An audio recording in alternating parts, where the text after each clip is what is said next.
Chris Blackwood leaned back in his chair, staring out across the glowing skyline of New Singapore through the shimmering windows of Celestial Delights.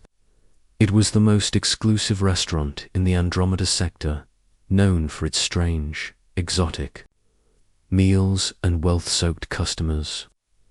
He had come here to celebrate after a higher-risk security mission. The job had paid well enough credits to keep him comfortable for months. He just wanted to eat in peace, dressed in a brown jacket that didn't quite hide the protective armor underneath. Chris still carried the habits of a soldier. His light brown hair was messy from the wind outside, and his sharp blue eyes scanned everything even while relaxing. He never let his guard down, not here, not anywhere. A tall alien with grey skin and 4 arms approached. The waiter bowed slightly and handed Chris a holographic menu. "May I take your order, sir?" Chris glanced at the options. He didn't understand half the names. Still, he wasn't here for something normal. "I'll have the rare steak," he said, "as bloody as you can make it." The waiter's thin lips curled into something that might have been a smile. "Ah, an excellent choice, sir. Our freshest servings are our specialty. Traditional or live?" Chris hesitated. "Let's go with traditional." "Very good, sir. Your fresh serving will arrive shortly." As the waiter walked off, Chris took a sip of his drink, a smoky, alien version of whiskey with a strange, metallic aftertaste. Around him, dozens of species chatted and dined in peace. Strange tentacled creatures, scaled diplomats, even a group of humming energy beings sat at their own table, glowing with joy. This was what peace looked like in the galaxy, and for once, Chris felt like a part of it. But that moment ended when the waiter returned, not with a plate, but with 2 security guards. They were dragging something or someone behind them. Chris sat up straighter. The guards stopped in front of his table and presented a girl. She was tall, slender, and completely alien. Her skin was a soft, glowing blue, her eyes a deeper sapphire, and her long black hair fell in waves past her waist. She was dressed in what looked like brown undergarments and a corset, her wrists and ankles wrapped in glowing energy cuffs. The chains jingled softly as she stumbled forward. "Your fresh serving, sir," the waiter announced proudly. "Would you like us to prepare her here, or would you prefer to do it yourself?" Chris's heart dropped. He didn't flinch, but inside, his instincts screamed. The girl looked up at him, terrified. Her lips trembled. Her eyes begged. She wasn't some beast. She wasn't a creature. She was a person. "No need for a demonstration," Chris said smoothly, hiding the fury rising in his chest. "I'll handle the preparation myself." The waiter raised a brow. "Perhaps some tools, then?" Chris forced a casual shrug. "I have my own." "Very well, sir," the waiter said. He nodded, and the guards placed the girl in a chair across from Chris, then walked away. As soon as they were out of earshot, she whispered, her voice trembling, "Please, please don't eat me. I don't want to die." Chris leaned in slightly, his voice calm. "I'm not going to eat you. I'm human. We don't eat people."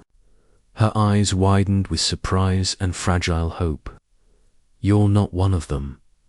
"No," he said softly, "but you need to stay calm. Play along. I'm getting you out of here." She nodded slowly, her chains clinking softly. "My name is Lyra, Chris," he whispered back. "Just follow my lead." He stood up, tapped his credit chip on the table, and waved for the waiter. "The serving appears." "Satisfactory," he said. "I'll be taking it to go." The waiter blinked. "Sir, our policy requires on-premises consumption. for freshness. Chris smiled and transferred a large amount of credits, enough to quiet most policies, I believe. This covers your concerns. The waiter checked the amount and quickly bowed. Of course, sir. Will you need transport? No, Chris replied, helping Lyra to her feet. I have my own. Together, they walked toward the exit, Chris keeping a protective hand on her back. The guards didn't stop them. Why would they? He had paid, outside, under the city's neon glow. Chris pulled out a multi-tool and began unlocking her cuffs. Hold still. In seconds, the chains fell off. Lyra rubbed her wrists, blinking against the night air and freedom. Thank you, she said, her voice full of emotion. I didn't think anyone would help me. Well, Chris said, helping her into his speeder, you met the right human. As the engine hummed to life and they took off above the glowing skyline, Lyra looked at him with worry. They'll come after us, the restaurant. It's owned by the Red Syndicate. Chris grinned, the edge of a fighter returning to his voice. Good. I've been looking for a real challenge. He hit the thrusters, and the speeder vanished into the night.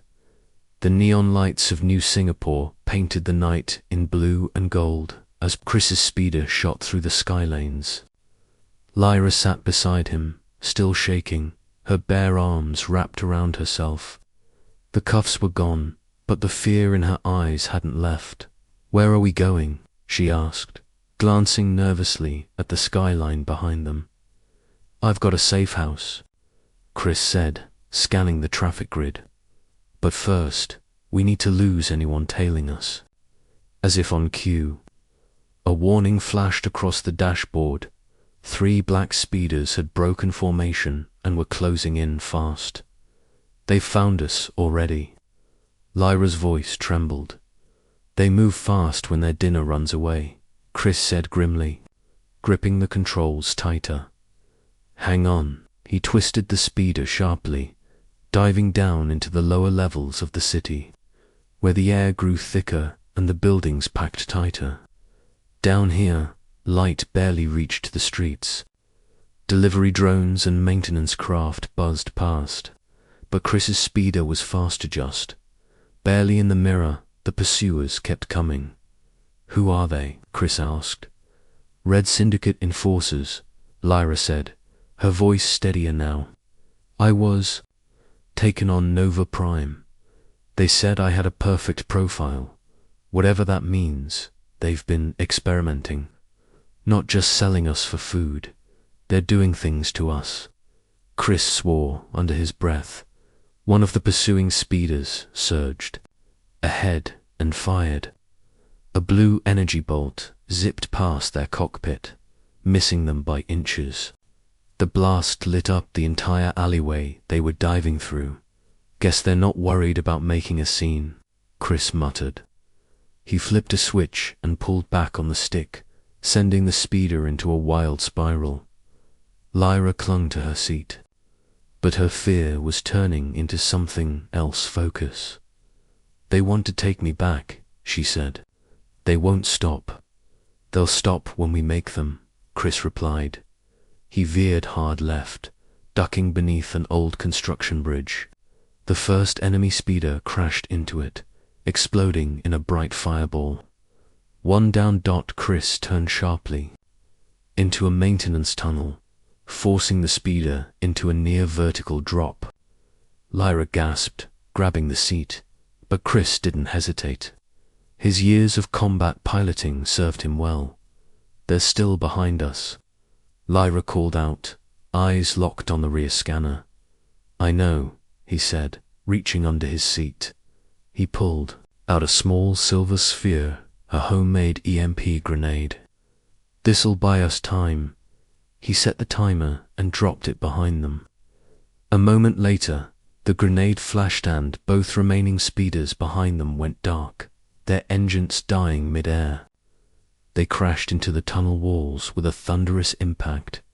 Chris exhaled, finally easing off the throttle. That should slow them down. Lyra looked at him with something new in her eyes. Respect. You didn't have to do this. Most people would have just walked away.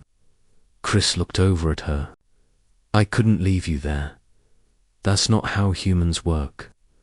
They emerged from the tunnel into a quiet industrial zone far from the upper towers. Chris brought the speeder to a stop on a concealed landing platform. It lowered automatically into the darkness, revealing a hidden entrance to his safe house. Inside, the air was cool and sterile. Metal walls lined with weapons, communication gear, and food supplies filled the space. It was the kind of place someone built when they never felt truly safe. Chris handed Lyra a thermal jacket. Here, it's not fancy, but it's warm.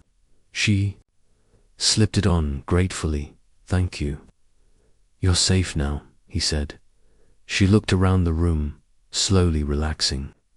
You're not just some guy who eats steak in fancy restaurants, are you? Chris smirked. I used to be Earth Force. Now I freelance. Security, retrieval, sometimes rescue missions, apparently. Lyra smiled for the first time. It was small, but it lit up her face. Chris sat at the console, pulling up news feeds and scanning syndicate chatter.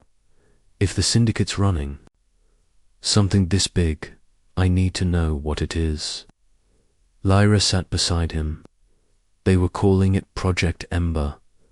I don't know much, just that they're using the restaurant chain as a front. They test drugs on US things that change how we taste. Some of the girls they took, they never came back. Chris clenched his fists, and they serve this to people like it's some fine delicacy. He looked at her. Lyra, I'm going to take this whole operation apart. I swear it. She nodded. Then I'm staying. I want to help. You're still in danger. They'll want you back. Then let them come, she said, lifting her chin. This time, I'm not alone. Chris stared at her for a moment, then smiled. Welcome to the team. Outside, the quiet hum of the city masked what was coming. But inside the safe house, a plan was forming a spark of resistance. Lit by a wrong dinner order, and powered by something stronger than fear. Hope. Chris tapped quickly at the glowing console inside his safe house. Lines of code, encrypted files, and syndicate logs filled the screen. The deeper he searched, the more sickening it became. They weren't just trafficking sentient beings, he muttered. They were documenting it, testing drugs, running labs under cover of restaurants. Lyra stood beside him in the oversized thermal jacket, arms crossed. Her blue skin looked even paler under the safe house lights, but her expression had hardened. It wasn't just about taste. They injected me with something called Ember Red. They said it would enhance the flavor, but I think it did something else too. Chris turned from the screen to look at her. Did you feel anything? Changes? Not at first, she said. But my senses sharpened. My heartbeat changed. I could hear things I shouldn't be able to. Smell thoughts. It's like they wanted to create something more than a delicacy. Chris's eyes narrowed. You weren't dinner. You were a science experiment. Exactly, Lyra said. And I wasn't the only one. Chris leaned forward, pulling up the map. This is where it gets worse. The restaurant is linked to a corporate lab, Biocore Technologies. On paper, it's a food research firm. But behind the scenes, it's run by a council members. Inner circle, Lyra's jaw tightened. So it's political. Very, Chris said. Commissioner Thalos, the guy pushing for stricter laws against humans in New Singapore. He owns the lab. This whole thing, trafficking, testing, serving, People like meals. It's part of a plan to show humans are unstable and dangerous, that we don't belong. And they used me to do it, Lyra whispered. Chris stood and walked over to the wall, grabbing a small case of gear. Then we take it back. We hit the lab, find their data, show the truth. Lyra stepped in front of him. You don't have to do this alone. I know, Chris said, but I need you to be sure. This isn't a rescue anymore, it's war. I'm sure, she said. They used me. Now I get to make it mean something. Chris stared at her. She looked so different from the girl who had trembled in chains just a night ago. There was fire in her now, and strength. Then we suit up. Chris opened a hidden compartment in the wall. Inside were tactical suits, light armor, compact blasters, and EMP darts. Lyra raised an eyebrow. You always keep this much firepower under your dinner table. Chris grinned. Old habits. Together, they suited up. Chris handed her a sidearm. Ever used one of these? He asked. She flipped the safety off in one smooth motion. I wasn't always a dancer. Chris chuckled. Good to know. Moments later, the safe house roof opened, revealing the dark sky above. Chris's stealth speeder rose from its underground dock, silent and sleek. Coordinates locked for Biocore, he said. It's in the corporate district, heavily guarded. As they lifted off, Lyra looked down at the glowing city far below. I used to love this place, she said softly. Now it just feels dirty. Chris didn't look away from the controls. We're about to clean it up. They flew low, weaving through dark corridors between buildings. The district ahead gleamed with silver towers and corporate flags, on the outside, rotten within. The speeder stopped a block from the target. Chris handed Lyra a small earbud. Stay close. Silent mode. Together, they moved through the shadows. They reached the Biocore perimeter without alerting security. Chris used a signal jammer to disable external cameras. With a small EMP burst, the fence lock disengaged. They slipped inside. Biocore was sleek, cold and too quiet. The air smelled sterile. Hallways were lined with strange machines and thick glass rooms. Inside some of them, cages. Lyra's breath caught. They're still doing it. Chris's jaw clenched. We'll free them. First, we get the data. They reached the central lab. Chris plugged in his decryptor eyes, locked on the screen. Lines of encrypted logs, opened genetic reports. Test results, files labeled, hybrid trials, human compatibility, Project Ember. This is it, Chris said. Everything we need. Then he paused. What is it? Lyra asked. This isn't just about food. They're building something.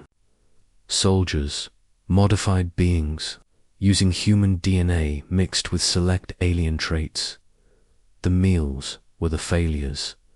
Lyra's eyes widened, and You were one of the successes, Chris finished. Before she could respond, an alarm screamed to life. They found us, Chris growled. He yanked the data drive free. We need to run. From the hallway, footsteps echoed heavy, armored. Boots. Syndicate security. Chris pulled Lyra behind a lab wall. You still sure about this? He asked. Lyra gripped her weapon tighter. I'm done running. Together, they stepped from the shadows. Chris fired first, dropping the lead guard. Lyra moved like lightning, disarming another and knocking him unconscious. More came. It didn't matter, side by side, human and alien. They fought their way out, and above the chaos, they knew one thing for sure. This wasn't the end. It was the beginning. The city skyline burned with corporate light, as Chris and Lyra vanished into the night. Behind them, the Biocore building, Smolderdight's labs, wrecked, its data stolen. But they didn't escape untouched. Lyra had taken a hit to the shoulder, her jacket scorched. Chris had burns along his arm. Still, they had what they came for. Inside Chris's second safe house, hidden inside the ruins of an old cargo terminal, they worked fast. The stolen drive was plugged into a secure terminal. The files began decrypting, one by one. Lyra paced behind him, holding a cloth to her wound. "Tell me this was worth it." Chris didn't answer right away. Then the first decrypted image appeared on screen. It was her, strapped to a lab table, monitored, injected. Lyra's breath hitched. That's me. "There's more," Chris said. Scrolling down, the documents explained everything. Biocore and the Red Syndicate were partnered in a massive genetic project. Their goal wasn't just to create exotic meals, they wanted to manufacture hybrid soldiers. They believed combining human resilience with alien biology would create the perfect superspecies. Lyra had been their top subject. They called it Project Ember, Chris muttered. "And you're proof it worked." Lyra sat down, hard. "They never told me. Just kept me in that cell. Tested me, injected me. Then said I was ready to be served." Chris reached over, placing a gentle hand on her knee. "You're not a lab rat, you're alive. And now you're the key to exposing all of this. Just." Then the secure monitor blinked. A broadcast cut through all city networks. The screen displayed Commissioner Thalos, dressed in ceremonial armor, his reptilian features sharp under the lights. "Citizens of New Singapore," he hissed, "we must remain vigilant. Tonight, a human terrorist and his conspirator attacked Biocore Technologies. They stole sensitive material and endangered civilian lives." Chris stared at the screen, jaw clenched. Thalos continued, "This is further proof that humanity remains unstable, dangerous, and incompatible with peaceful galactic society. Effective immediately, I am requesting emergency powers to limit human presence within our systems." Then, as if planned, they showed surveillance footage. Grainy and distorted, but it clearly showed Chris and Lyra escaping with stolen data. Lyra looked at Chris. "He's blaming us. He's twisting everything," Chris growled, "using this to push his anti-human agenda." "And no one knows the truth yet," Lyra said quietly. Chris stood. "Then let's make sure they do." He activated his comms link. "Patch me through to Commander Hannah, Earth Force Intelligence." Moments later, a strong female voice came through. "Chris, I've been hearing rumors. Tell me you didn't just raid a high-security gene lab." "I've got everything," Chris replied. "Files, footage, test subjects, proof of what they're doing. But we need to broadcast it before Thalos locks down communication." There was a pause. "Then you have 10 minutes. I'll open a secure uplink. After that, the Council's going to shut every Earth-based line down." Chris turned to Lyra. "Are you ready?" She nodded, standing beside him. "Let's tell the galaxy what they tried to do." He activated the terminal, and their message went live, across New Singapore and far beyond. People saw the truth, the real purpose of Biocore, the treatment of sentient beings as meat, and the genetic tests done on unwilling captives. They saw Lyra's face no longer a helpless victim, but a survivor. A fighter. Chris narrated their journey in plain words. From the stake order gone wrong to discovering a hidden conspiracy.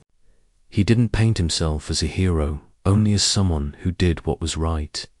And then Lyra spoke. "I'm not human," but I was treated like a product, because someone decided I wasn't worth protecting. I was lucky someone stood up for me, but others weren't. If we don't stop this now, no one will be safe, human or alien. As the broadcast ended, they sat in silence, waiting. Then the response began. Dozens of resistance channels lit up. Allies, reporters, whistleblowers, survivors, Earth. Force replied, extraction in progress. Hold position. Chris looked at Lyra. We did it, but she shook her head. They'll come for us before help arrives. Right on cue, alarms blared. Surveillance screens showed incoming enemy craft-red syndicate speeders, at least 6. Moving fast, Chris grabbed his rifle. Then we buy time. Lyra stood beside him, her eyes glowing faintly with a soft red pulse. The ember drug still ran through her veins, but now it was hers to control. They took position near the windows. Outside, the city hummed with false peace, but inside, war was brewing. They underestimated you, Chris said. They underestimated both of us. She replied. The syndicate's forces began to land. Chris looked at her, heart pounding not from fear, but from everything they had become. Whatever happens next, he said, this all started because I ordered the wrong steak. Lyra smiled. Then let's show them what the right choice looks like. Together, they turned toward the door and waited for it to open, the safe house. Doors shook with the force of incoming fire. Chris loaded the last of his energy rounds and handed a spare blaster to Lyra. Her glowing blue skin shimmered beneath the tactical vest he'd given her, and her eyes burned with focus. She wasn't the same scared captive anymore. She was a survivor, a fighter. They'll breach in 30 seconds, Chris said, peeking at the surveillance feed. 6 syndicate enforcers, maybe more. Lyra took a deep breath, her fingers curling around the weapon. Then we hold for 31. Chris smirked. That's the spirit. Outside, red syndicate soldiers closed in, their armored boots clanging against metal. Smoke grenades hissed through the cracks, and sparks lit the hallway. The final battle had come side. Chris triggered the base's defense system's electrified floor plates, auto turrets, and blinding pulse lights. But they both knew it wouldn't be enough forever.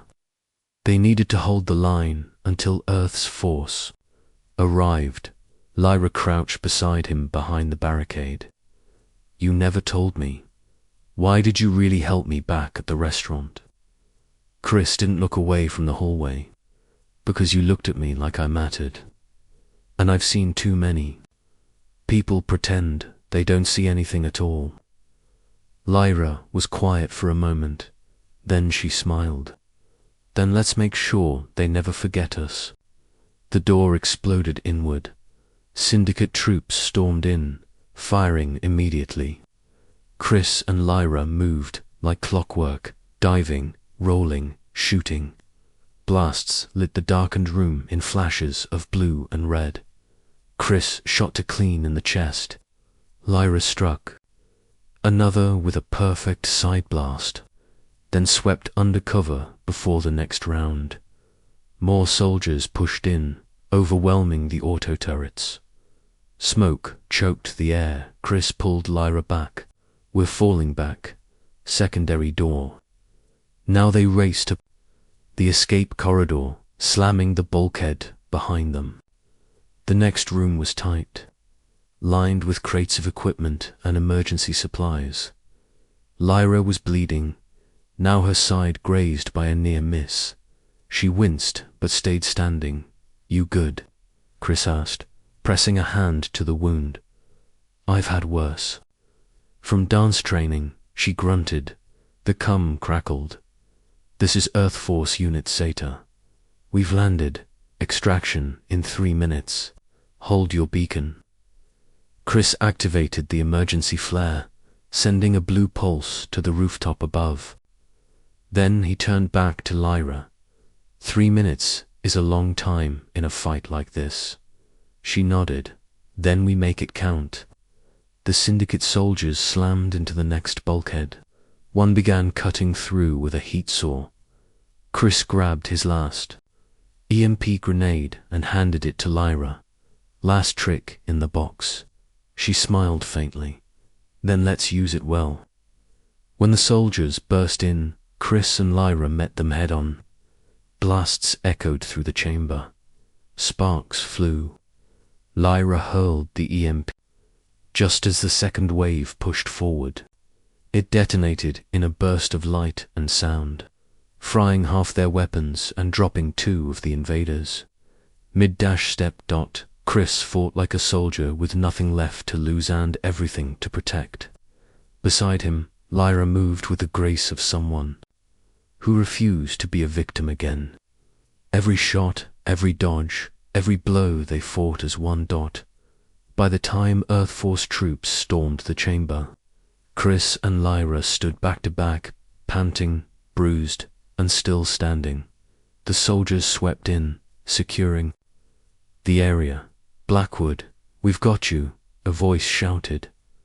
A pair of medics rushed to Lyra, checking her wound. Chris slumped against the wall, letting himself breathe for the first time in what felt like hours. Then a voice came over the global network broadcast live. "This is Commissioner Thalos. Be warned, the human threat continues to grow. We must contain them before their corruption spreads. Cut that feed."